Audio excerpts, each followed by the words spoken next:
I'm looking at this and I'm like, wow, this is not the Bubba Pollard I know. Man, the Bubba Pollard I know is an awesome guy. He's a great spirit. He's fun to be around. He's so he's talkative and he loves to cut up and have fun. And, this guy, Jeff Craig and Matt Craig, this team, they must have really pissed him off. That's all I could really think of. So, I tried to reach out to Matt Craig. I had Matt Craig on the Morning Bull Ring on Monday with Speak 51's Morning Bull Ring. By the way, that's every Monday morning, 7 a.m.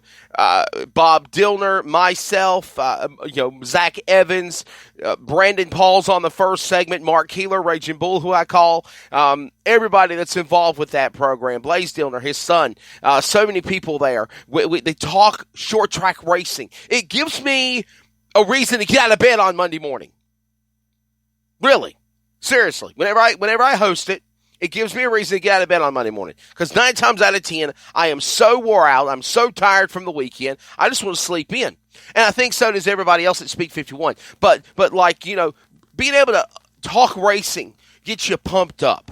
I get pumped up knowing that, I got to get out of bed at 5:30 in the morning, 6 a.m. And sometimes Mark Keeler, the director of operations and the soundboard man, has got to be there even earlier than that to prepare for the program. And again, to have an opportunity to have grassroots racing, short track racing, touring, regional, national, weekly, to be, highlighted, to get that exposure. Because let's be honest here, guys. I mean, I'm being, there's too much damn NASCAR broadcasting, okay? There's too many NASCAR radio shows. There's too many NASCAR podcasts. There's too many things that are out there that's all about NASCAR. I don't even think IndyCar has a podcast show. If they do, somebody send me the link. NHRA, I know they had WFO radio used to cover NHRA stuff. But as far as like radio coverage, it was all NASCAR. And that's even dwindled away. I literally was trying to drive the other day from West Virginia down to South Carolina to Cherokee Speedway. And I wanted to listen, and I don't know, I think I had something going on, so I couldn't cut my phone on my phone. I was doing something. I'm not sure what I was driving. But I wanted to listen to the MRN coverage of Watkins Glen.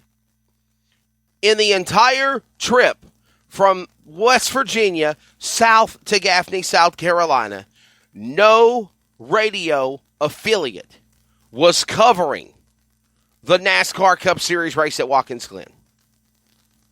When I was young, Bubba Pollard coming up at 11:20. When I was young, you could be able to cut on your radio and you could be able to listen to MRN coverage anywhere, wherever you lived.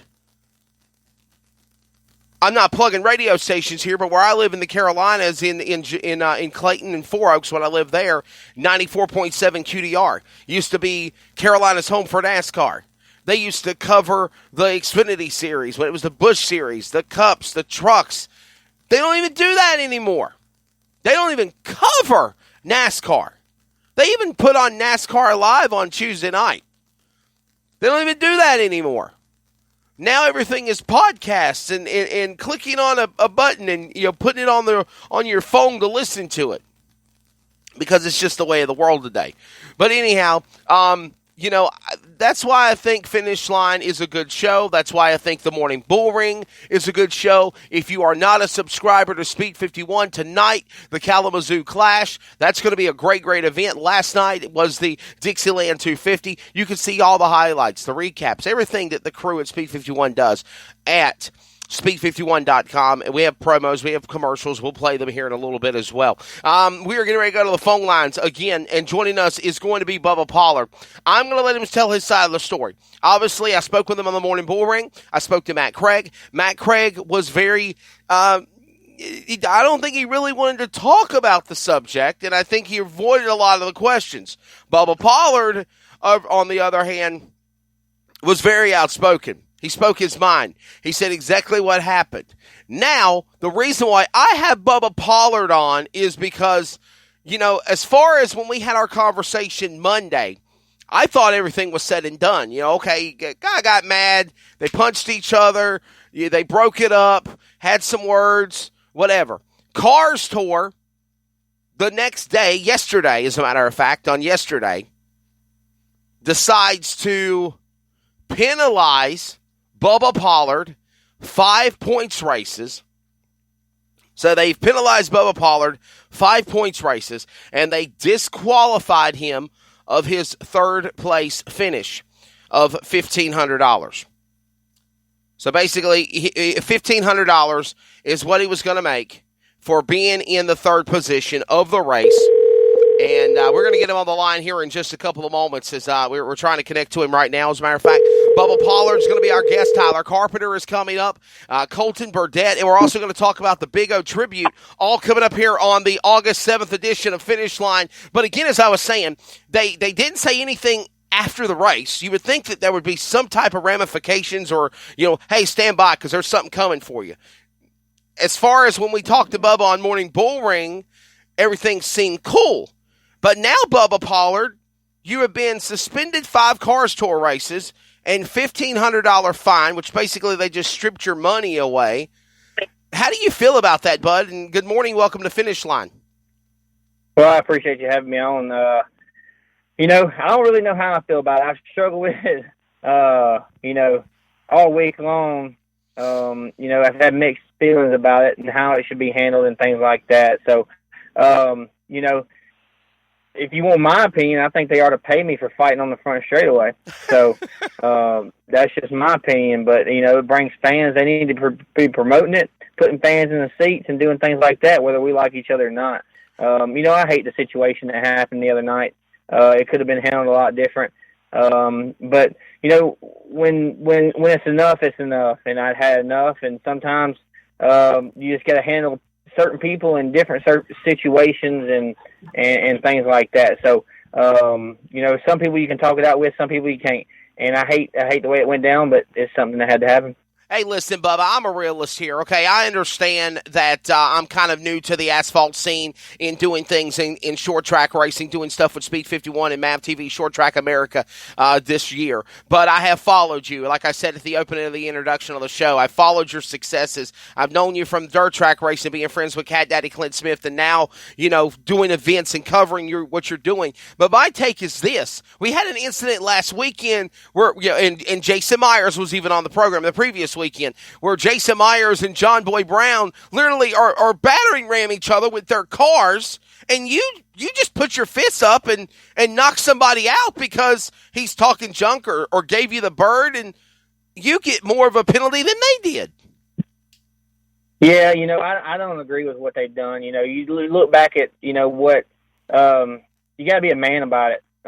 Whether you get out and you fight or what, but you don't use your car as weapons. You don't ram and hit each other like that after the race. I mean, you just, during the race, wreck, you don't do that stuff. I'm not that type of person. I'm not the type of person to fight, but the other night, it happens. But, yeah, you see these people get out, and these NASCAR drivers get out with their helmets on and they want to fight and act like they want to fight. You're either going to fight or not. So you got to stand up for yourself.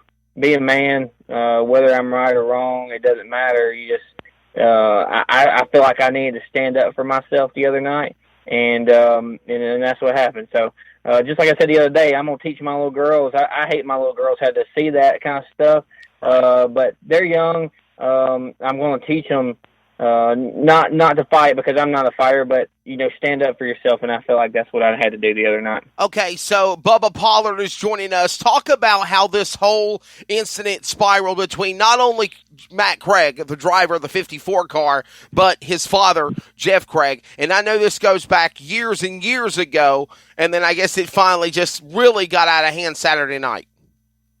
Yeah, it goes back. It goes way back. This could have been resolved and handled a lot sooner than now.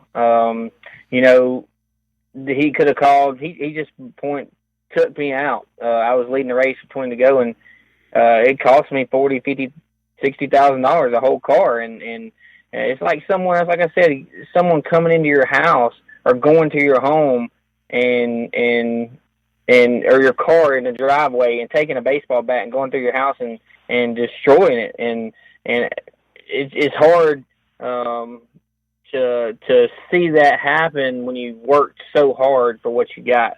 And there's a lot of other people that's worked hard too, but this we could have been resolved that week of when all the incident happened the first time. Be a man, call me. I apologize if you messed up. If you didn't, he didn't call me. He didn't apologize. So in the way I feel is he wasn't sorry about the situation, or he didn't do anything wrong. So if he don't care, I don't care. So that's kind of the way I left it. And this incident's been going on for quite a while now. When we go to other racetracks, things are said and this, that, and the other, and I just had enough. Sometimes there's just that limit a man reaches, and Saturday night was my limit, and I hate it happen, but it's part of it.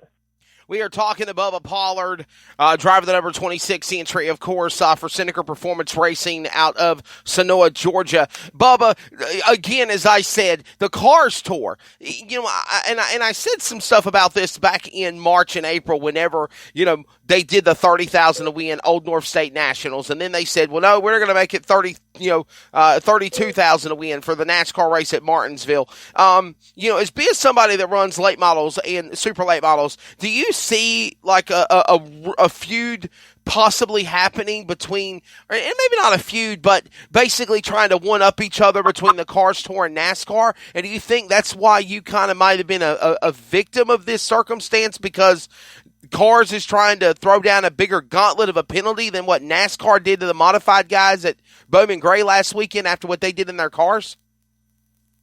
Well, I don't know about that as far as the penalty goes, but as far as the money situation and them saying it was the biggest race of the year for late model stocks, 100%. They're battling back and forth with NASCAR on that, and keep battling, keep raising the money. That's all I gotta say. But as far as the incident, I don't know. They did the same thing to Setzer when all that took place back a couple of years ago. So it's frustrating. The world we live in today, and where NASCAR come from, and where short track racing, you got to remember, where NASCAR came from, what short track racing is all about, what it means, and that's how I grew up. That's how they taught me to grow up. It's a tough man sport, and if you want to go play badminton, you go play badminton, or you be a man, you stand up and speak and take action, for what you've done. So, if you want to go play badminton, go ahead. Sure. Bubba Pollard, again, joining us on the line. Bubba, for those people that are tuning in the Finish Line on all of our affiliates and podcast outlets who do not know what happened Saturday night at Hickory, just kind of paint the picture of what went on at the Throwback 276 in the race, probably at the last 25, 30 laps. Man, I don't know. I wasn't there. I've seen the video. I've seen the reaction. I wasn't there. I know colleagues of friends of mine from Speed 51 and other media were there. They kind of gave me little hints on what went on. But you're in the cockpit. You're on the track. It's you're the center of all of this, along with Jeff Craig and Matt Craig. Talk about what happened the last laps. I think it was the last restart, and what happened during the celebration for the winner, Matt Craig. Well, there's a lot to the story. There's a lot of stuff that people don't see, and a lot of people that the things that they don't know. And pretty much, it started early on in the race. A couple of different things. They scam people. I don't scam people. Real race car drivers don't scam people, because when you scam people, you're worried about what somebody else is doing. I don't scan anybody, because I'm focused on one thing, and that's Bubba Pollard and winning the race. I don't care what Matt Craig's doing. I don't care what Brandon Sesser's doing. Right. I don't care, and that's what's so it all started there when that went on, and he started blocking me earlier in the race, and that's fine. I understand if he wants to do that, and that's how they want to race. That's fine. So that irritated me a little bit, and then some of the restarts, cars were letting go, and that irritated me. But no big deal. That's nothing that we don't see each and every week that we go to the racetrack, whether it be Matt Craig or Brandon Sesser or whoever it is. Absolutely. So I'm used to that. But during the race, really, when it come down to the last 25 laps, there was nothing that went on. It was good, hard racing. I could have taken him out just plain as day, easy to come. I didn't. It's 20 to go. We're going for the win. You rough somebody up. We touched there a time or two, and